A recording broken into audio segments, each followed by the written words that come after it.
Hi guys welcome to movement YouTube channel. ఇప్పటివరకు మన మంచు ఛానల్ ఫ్యామిలీ ఎవరైనా ఎప్పుడు సబ్స్క్రైబ్ చేయకపోతే ట్రోలింగ్‌లోనే, వెంటనే అయితే ట్రెండింగ్‌లోనే సబ్స్క్రైబ్ అయితే చేసుకోండి. నంబర్ వన్‌గా ఉండడం మనకు తెలిసిందే. రీసెంట్‌గా అయితే వాళ్ళ మధ్య వచ్చిన చిన్న కలహాలైతే తీవ్ర స్థాయికైతే చేరుకున్నాయి. వాళ్ళ బౌన్సర్‌లను పెట్టుకొని మరి కేసులు పెట్టుకునే దాకా అయితే వెళ్ళడం జరిగింది. ఇదైతే పెద్ద సెన్సేషనల్ న్యూస్ అయితే అయింది టాలీవుడ్‌లో. ఇదిలా ఉండగా మంచు మనోజ్ చేసుకున్న రెండో పెళ్లి మౌనిక గారిని. అది మోహన్ బాబు గారికని, ఆ ఫ్యామిలీలో ఇంకెవరికి గాని ఇష్టమైతే లేదంట. ఆళ్ళకిష్టం లేకుండానే ఈయనైతే పెళ్లి చేసుకున్నాడంట. ఏకంగా మంచు విష్ణునైతే మంచు మనోజ్ గారి జనరేటర్‌లో పంచదార పోసి వాళ్ళకి కరెంట్ కూడా ఎళ్ళనీయకుండా చేయాలని చెప్పి చేయడం అయితే జరిగింది. వాళ్ళ మధ్యన గొడవలైతే ఆ రేంజ్‌లో ఉన్నాయి. ఎందుకిలా బిహేవ్ చేస్తున్నారో వాళ్ళకే అర్థం కావాలి.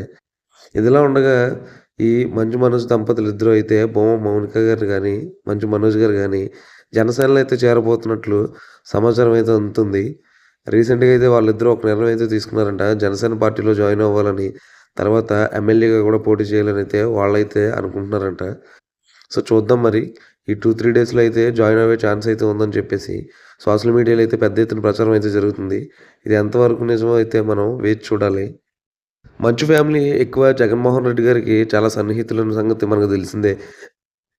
2019 ఎలక్షన్‌లో గూడా మంచు ఫ్యామిలీ అంతా జగన్మోహన్ రెడ్డి గారికే సపోర్ట్ చేయడం జరిగింది.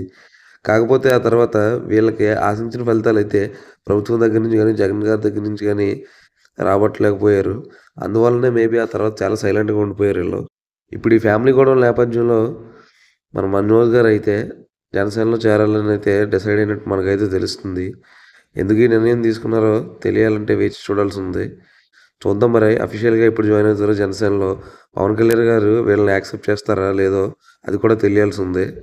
మంచు ఫ్యామిలీలో ఉన్న ఏకైక పాజిటివ్ పర్సన్‌గా మంచు మనోజ్ గారినే బయటైతే సోషల్ మీడియాలో అయితే పిలుస్తూ ఉంటారు. కాబట్టి ఈ మంచు మనోజ్ గారు జనసేనలోకి రావడం మనకు ఆనందకరమే అని చెప్పేసి జన సైనికులైతే అంటున్నారు.